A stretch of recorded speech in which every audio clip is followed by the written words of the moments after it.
human or any other animals, we cling a lot to life, right? When we have this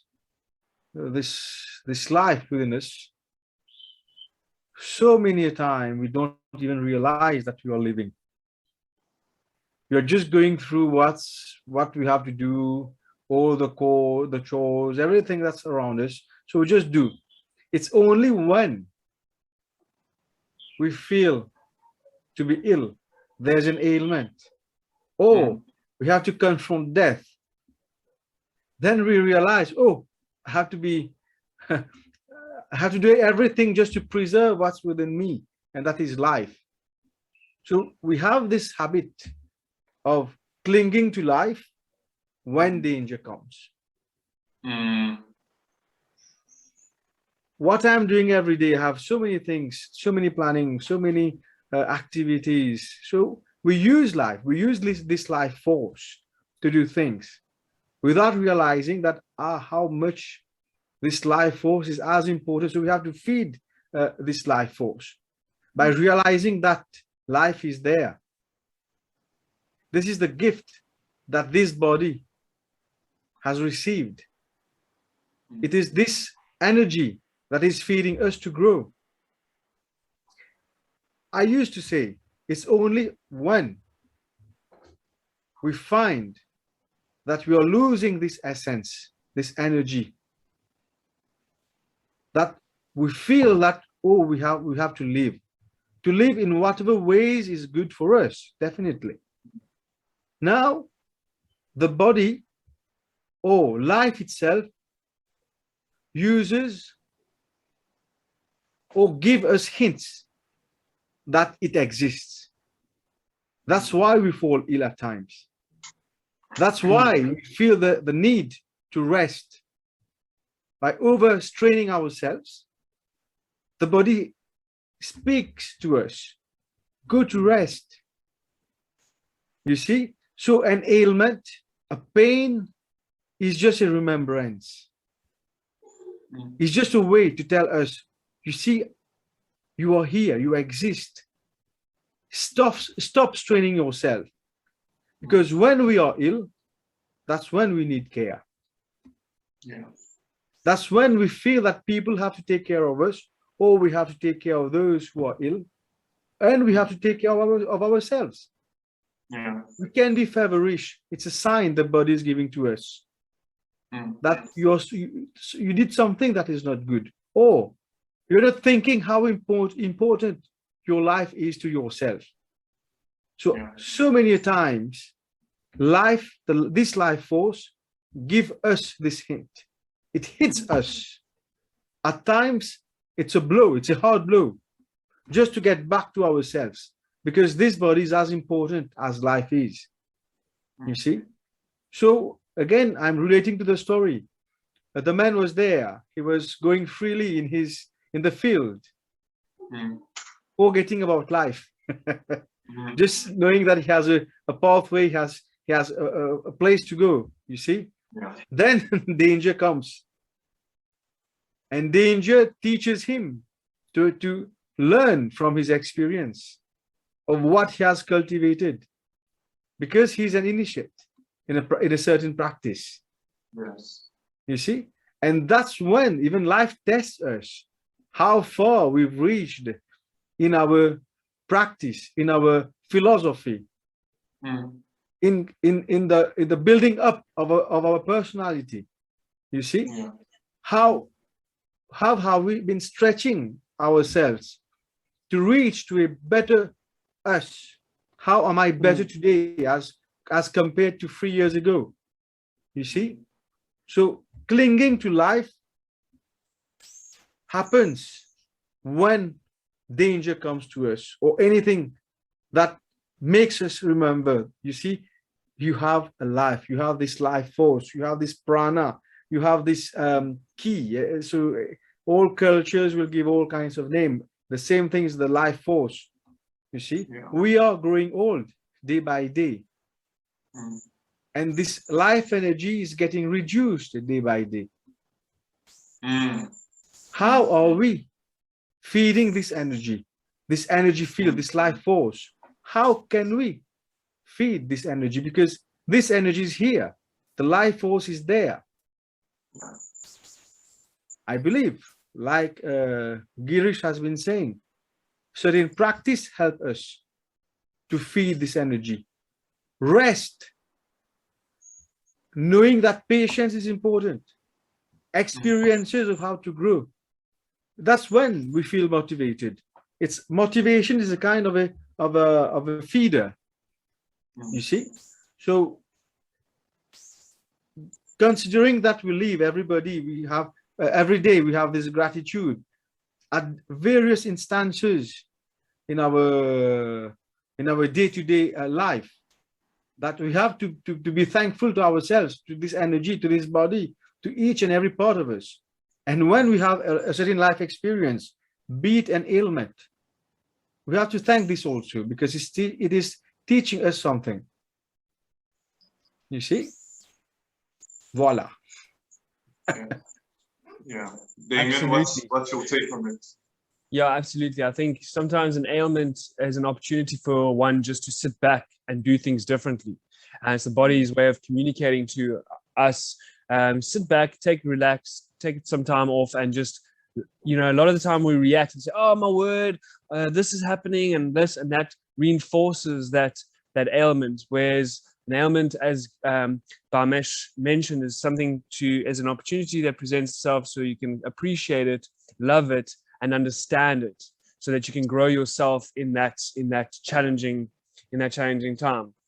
And almost like a bit of a time to hibernate, to go within and and then when you come out of it, that, let's call that a bit of a challenging time or a dark time, when you come out of it, then you see life in a new way. Let's say it's an injury, an injury in your foot, or an ankle injury. Once it happens and you're able to appreciate and spend some time just doing things slightly differently, when you do spend the time and you do heal after however much time, you come out so much more enriched and so much more appreciative for what you have. And if you've learned from it, then you learn to appreciate and use it.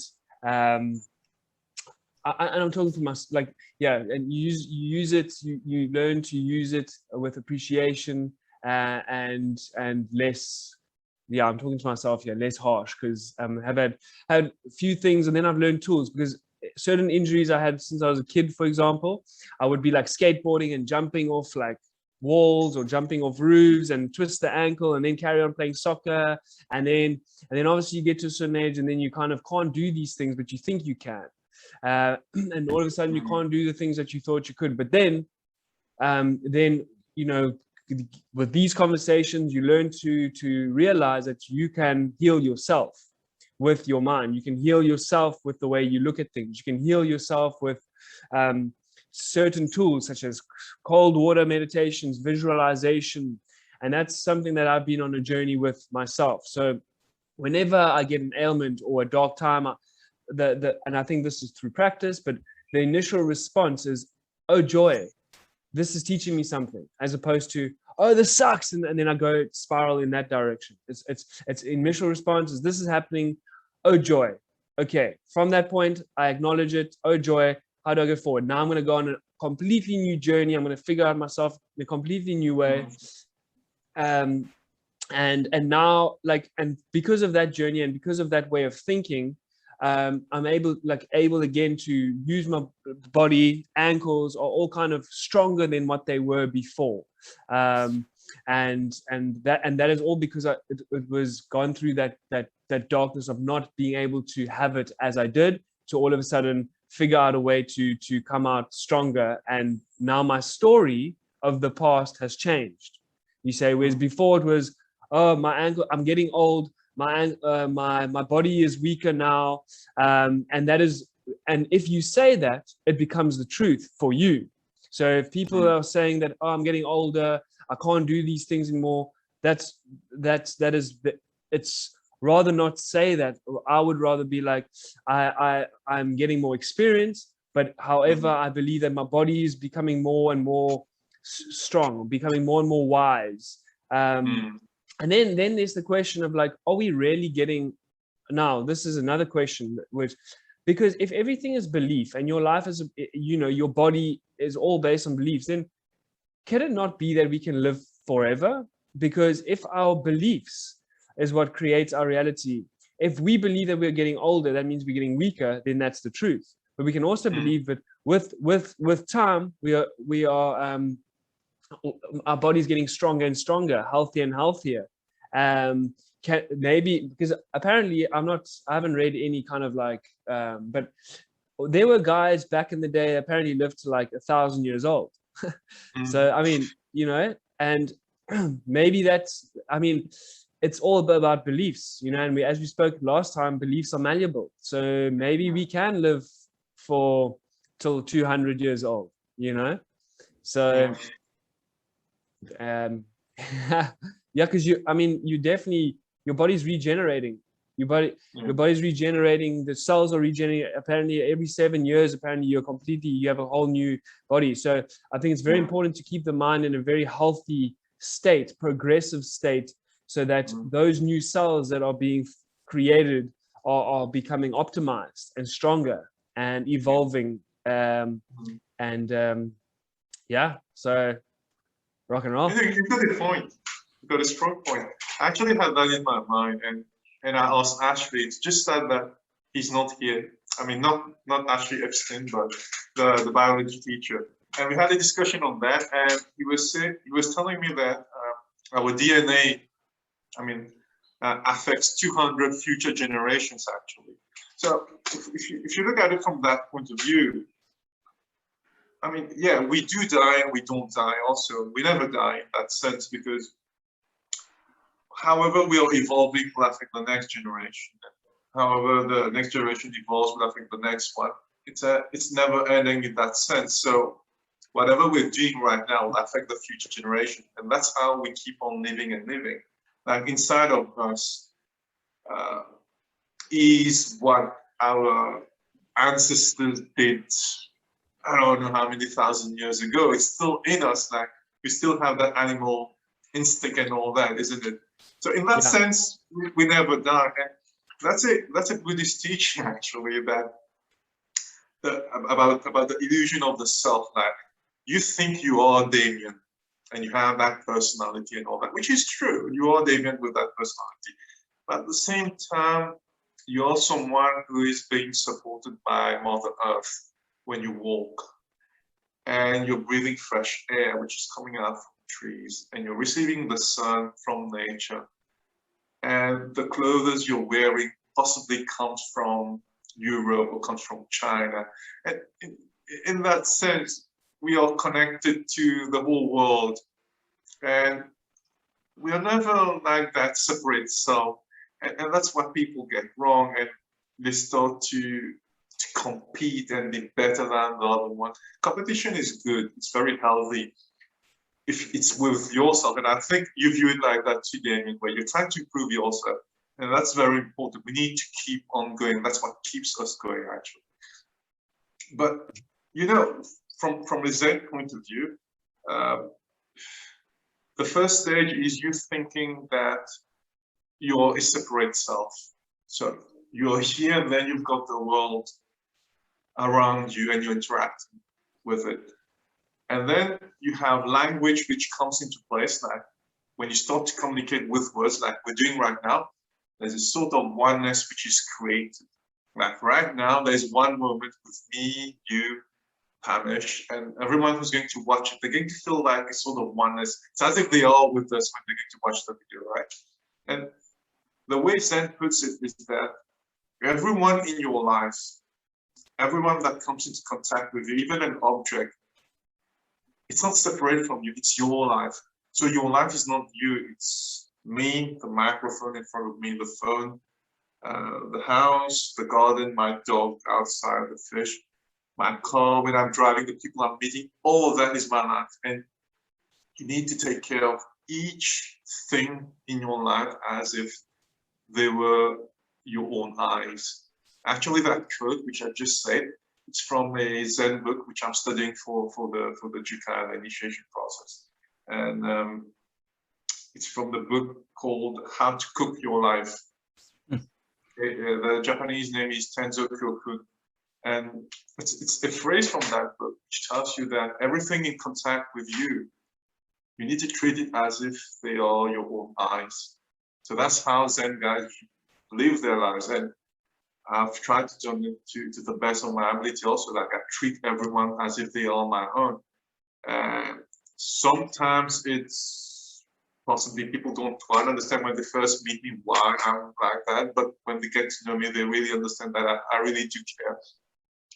And actually, I would say that's a key to success in everything you do. If you treat people as if they are your own, not out of selfish interest, because that's just how it is. Okay, everyone is like your own. If you really do that, you actually end up being happy. I don't like using the word happy because I don't think it's the aim of life, but you end up being joyous and happy because when you really care for people, they really end up caring for you most of the time. And it works well in your job. It works well in your personal relationships. It works well everywhere. If you're treating people well, they treat you well most of the time. And if you really care for people, they give it back to you. Like sometimes you need a friend and just say, you know, can you help me with that? It's just automatic because you've been doing that the whole time. You do get people who will take advantage, obviously, but I would say mathematically, the probability that you get back what you're giving out is 0.8, around 0.8. In my life, there's very little people who were ungrateful towards what I did for them. But most of the time, yeah, it's the right thing to do. And in that sense, I think life is very simple. It's a very simple equation. Everything you do has effects. So do the right things for others, and the right things you're doing for others end up being the right things for you. If you're just thinking about you, what you're going to get out of it, how is that going to benefit me, you're kicking yourself in the feet, I would say.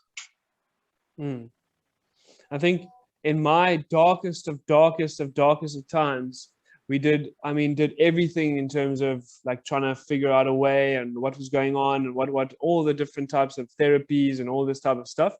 But what really was all had their part to play, and was obviously very grateful for all. But the thing that really was the catalyst, in my view, and in hindsight today, was assisting people that had what we label as mental disabilities, which I put that in inverted commas, but that's just in terms of all different types of mental challenges is what is most probably a more appropriate word to use.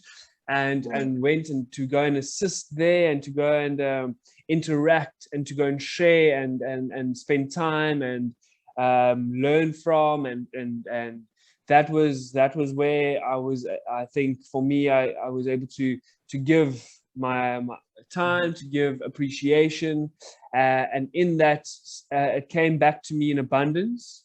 And that was definitely that light that shined again through that. It was completely, let's say, meant in my mind for a long period of time. 2 years was just complete darkness, and I couldn't find I just could not believe in that light anymore. I thought it was completely gone, until that breakthrough where I was being able to help and care for others and assist people in certain situations, and that reflected back to me.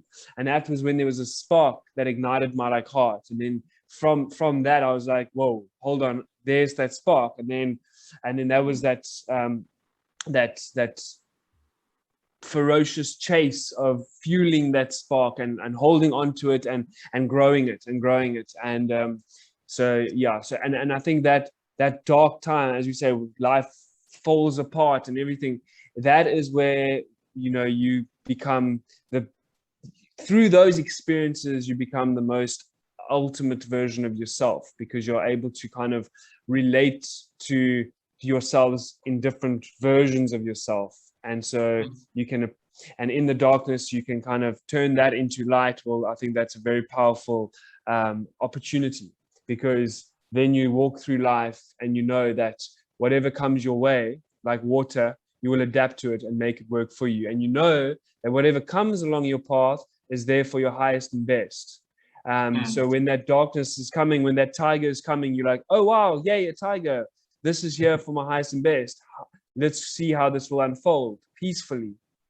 And then carry on in that way. So challenges is what really makes us the best version of ourselves. So we can be grateful when we see life falling apart. I know it can be counterintuitive, but when life's falling apart, you can smile and be like, this is exciting. This is me shedding my old skin, and let it go. No attachment, and embrace. And I think there's someone that has joined us. Yeah. Sandy. Yeah, true. Ramesh, would you like to comment on that spark Damien talked about? Yeah, I was pondering on something. When we are faced, we are pivoting between life and death. Right. So how are we going to act or react? Are we going to play the blame game? Or are we going to appreciate what we've had and what we've been doing throughout? So Dami has been speaking about appreciation, which I'm happy about that reflection. So the blame game. Something wrong is happening to me. The Buddhist guy is a good guy. He's been practicing good things, spiritual things for his upliftment, right? And he's faced with danger. Is he going to blame the universe, the energy, his life?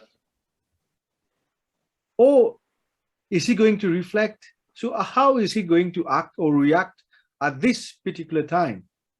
Most of the time, we people, we play the blame game. It's never because of me. It's because of the car, the house, the work, people, or some incidents. It's never us. So it's always about the blame, about blaming people, blaming instances. So the Buddhist guy could have blamed even his master. You told me the wrong thing. Yeah, he could have been blaming why I've been doing such, I don't say good things, but I've been practicing things so that only good, only I don't know how to say, but let's say good, like the general term, good things to happen to me. And here I'm faced with danger. Oh, will I appreciate? What will I appreciate? My life or my death? Or will I be thankful for whatever has come to me throughout my life up till this point? And I let go, whatever is going to happen is going to happen.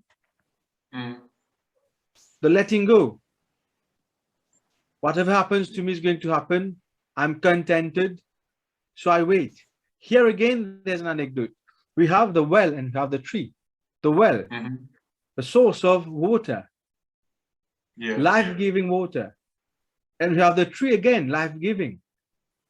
But for the Buddhist at this point of time, both the well and the tree is a danger for him. It's like electricity. You see, how we use it is how we realize. I switch on the light, and electricity is helpful, right? I switch off. I touch the wire, the electrical wire, and I'm dead. So again, we have so many interesting features in the story. You see. So now we are speaking about appreciation. So what happened to this Buddhist monk? He was in a state of danger, pivoting between life and death. He had nothing to do but to observe around him and to see that my life is just pivoting. Probably his experience brought a kind of wisdom, and he brought forward this patience, and life gave him the result with the honey flowing back to him, giving him something to appreciate. So probably when we are facing life in the sense that it's falling apart. Eh? So probably by sitting idle, by resting and appreciating whatever things have come to us, will change our mindset. You see? Oh, the little good thing that comes to us. The Buddhist monk could have said that, okay, you see the honey fell, but there are bees up there. Again, the blame game. God sent me the tiger. God sent me the snake. Now God is sending me a beehive. You see? But what he did, his choice again, his choice was to appreciate this little drop of honey that came to him. And out of this, he went in a state of forgetfulness. Forgetfulness in the sense that he's forgetting that he has danger around him.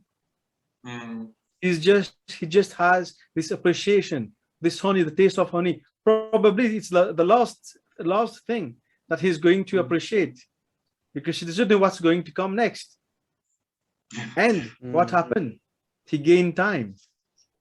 The result with appreciating this honey, he gained time. While gaining time, the tiger was impatient, and then goes the rest of the story. Yeah, giving time is something important when you think about it. Allowing things to happen. I mean, you can think of it in terms of emotions also. Instead of suppressing emotions, you let them, pass through you, allow them to go freely, in a sense. But you said something which, to me personally, is something I really think about a lot, which is the blame game. I think it's the ultimate weakness of human beings when you blame.